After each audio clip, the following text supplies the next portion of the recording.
중국 서쪽 칭하이성 쿤룬 산맥에서 시작된 황하는 동쪽 보하이만으로 흘러든다. 중국 대륙 동서를 가로지르는 황하의 길이는 무려 5,465km.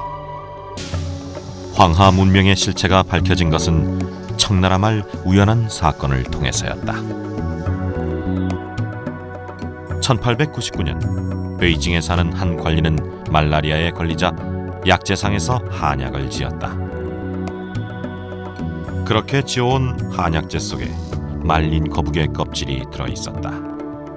그런데 이 껍질 안쪽에 글자가 쓰여 있었다. 그것은 전설 속에 전해 내려오던 은나라 사람들의 기록인 갑골 문자였다. 금속학자였던 왕일루옹이 갑골 문자의 실체를 밝혀낸 것이다. 왕일루옹은 갑골이 어디서 왔는지 추적하기 시작했다. 수소문 끝에 갑골을 발견한 곳은 황하의 지류가 흐르는 허난성 안양이었다.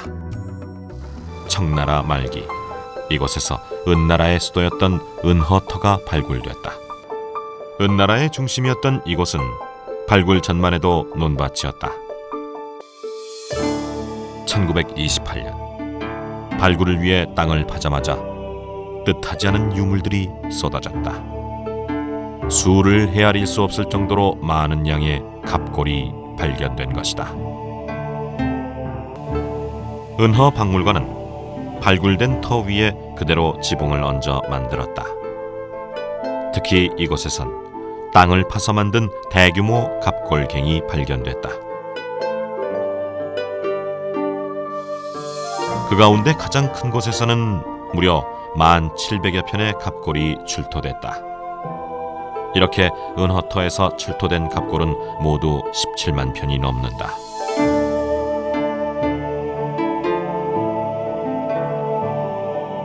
갑골은 주로 거북의 속을 파내고 거북의 백껍질 안쪽에 글을 새겼다. 대부분 거북의 껍질을 사용하고 있지만 일부는 동물의 뼈를 쓰기도 했다.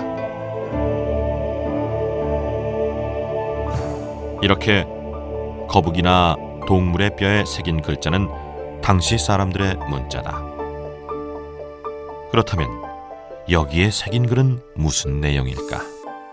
갑골의 대부분은 전쟁과 같은 국가의 중대사를 결정할 때 하늘에 묻는 내용이 담겨 있다. 그들은 왕의 안전을 묻고 있다. 그 이유는 동이족 정벌전을 앞두고 있었기 때문이다. 갑골은 약 3,300년 전 은나라 사람들이 중시했던 일이 무엇인지를 말해준다. 그들은 마을을 만드는 일도 하늘의 뜻에 따라 순조롭게 하고자 했다. 당시 사람들의 생계가 걸린 농사도 하늘의 뜻을 물었다. 기장을 언제 심어야 할지 묻는 질문에 첫 번째 달이란 점괘가 나왔다. 이 갑골은 은나라 왕실의 중대사를 기록하고 있다. 왕비의 출산을 앞두고 있던 어느 날 아들을 낳을지 딸을 낳을지 점을 치고 있는 내용이다. 그리고 열흘 뒤 왕비는 아들을 낳았다고 기록하고 있다. 갑골에 점을 치는 방법은 은나라의 고유한 전통이었다. 점괘 해석은 글자를 쓴 갑골 뒷부분에 불을 붙여 그 갈라지는 모양을 보고 기흉을 판단했다. 하늘의 뜻에 따라 나라를 다스렸던 은나라는 제사가 곧 정치였던 제정일치 국가였다. 그 비밀을 푸는 열쇠가 바로 갑골 문자다. 갑골 문자를 만들고 그들만의 독특한 문화를 만들었던 은나라.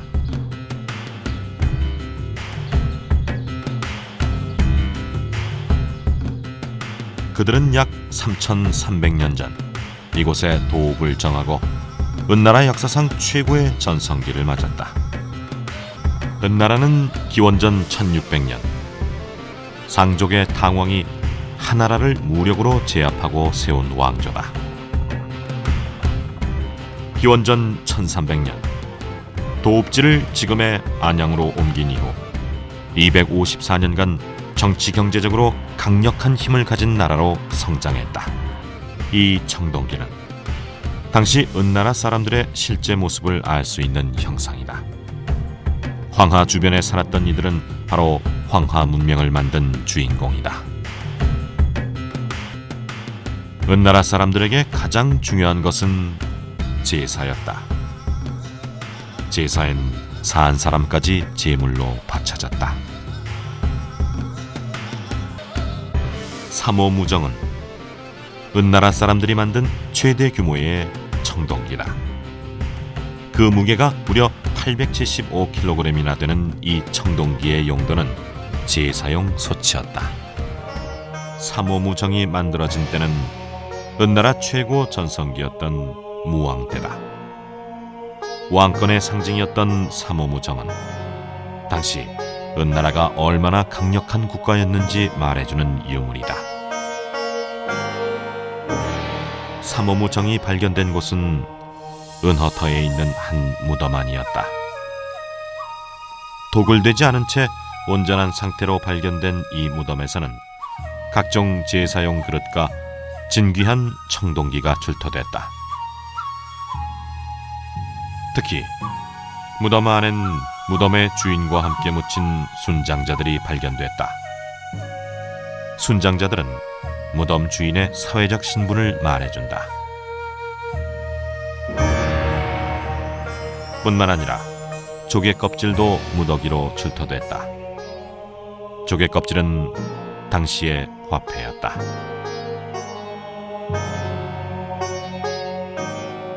특이한 점은 무덤 속에서 발견된 청동기의 모양이다. 정교하고 아름다운 장신구로 가득한 청동기 가운데 동물 문양을 본딴 것이 많다. 특히 옥으로 만든 장신구까지 모두 1900여 점의 유물이 발견됐다. 그중 한 청동기에서 무덤의 주인이 누구인지 말해주는 표시가 발견됐다. 그릇에 새겨진 이 글자는 푸하오라는 왕비를 상징하는 기호다. 이 기호는 이 무덤의 주인이 왕비였다는 사실을 말해준다. 푸하오는 왕비이자 은나라 군대를 이끄는 총사령관이었다. 그녀는 역사상 알려진 중국 최초의 여장군이다. 왕의 세 번째 부인이었던 푸하오는 수차례 군대를 이끌고 전쟁을 총괄 지휘하면서 은나라의 영토를 확장해 나갔다. 은나라는 주변 90여 개 부족을 세력권에 넣으면서 북으론 지금의 네이멍구 자치구와 남으론 양쯔강 이남까지 그 세력을 확장한 강대국으로 자리 잡았다. 이렇게 세력을 확장할 수 있었던 이유는 무엇일까? 그 단서는 은허의 거마갱에서 찾을 수 있다.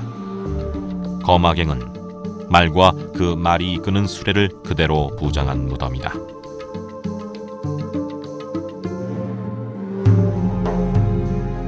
당시에 이미 수레를 사용했음을 알 수 있다. 이 같은 사실은 갑골 문자에도 나타난다. 갑골 문자에는 수레를 상징하는 문자가 곳곳에서 발견된다.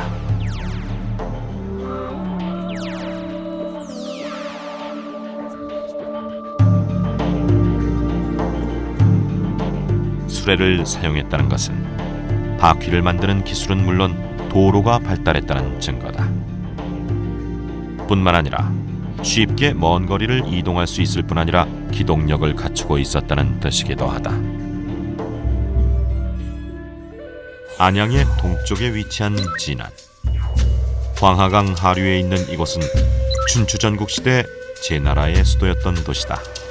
지난 1990년 5월 진안 칭다오 간 고속도로 공사를 하던 도중 2600년 전 제나라 왕의 무덤 옆에 순장한 말과 마차를 묻은 차마갱이 발견됐다.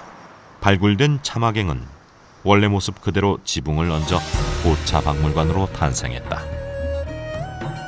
길이 40m, 폭 15m의 이 무덤엔 전쟁 때 사용한 말 32필과 마차 10량이 묻혀 있다. 당시 이 수레와 말은 전쟁용이었다. 그러나 그 후 왕의 부장품으로 순장 풍습에 따라 말에 술을 먹여 취하게 한 다음 마차와 함께 그대로 땅속에 묻은 것이다. 이렇게 고대 국가에서 마차는 전투력의 상징이었다. 大的国家，它拥有的这个车辆，那是实际上决定了它的战斗能力啊。当时的计算一个国力是用什么来计算？是用它有多少辆车，有多少匹马，来表示一个国家的它的战斗力。实际上这也是一个经济实力的一个体现，因为它要养育，要这个支撑这么样的一个庞大的车站的这样的部队啊，包括车马。 并不是一件容易的事情，一般小国家它做不到。 무기 가운데서 다량의 화살촉이 발견됐다. 화살은 전투에 사용되는 살상용 무기였다.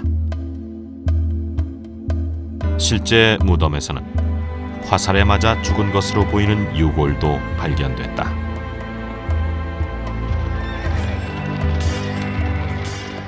달리는 마차와 날카로운 화살촉은 당시 전투가 얼마나 치열했는지 말해준다.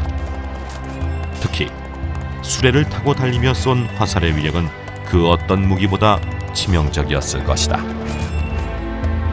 강력한 군사력을 갖춘 은나라는 그들만의 독특한 세계관을 정립했다. 은나라를 중심으로 동서남북 사방에 이름을 붙인 것이다. 갑골에 새겨진 아자는 우주의 중심을 의미한다. 사방을 아우르는 그 중심에 은나라가 있다는 생각은 그들의 무덤터 모양에서도 드러난다. 하늘을 중시했던 이들은 스스로가 우주의 중심이란 철학을 갖게 된 것이다.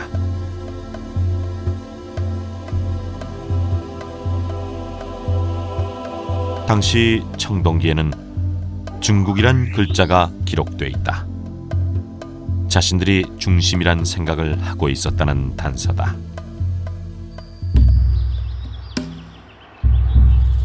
은나라는 그들의 문화를 바탕으로 그 영향력을 넓혀나갔다.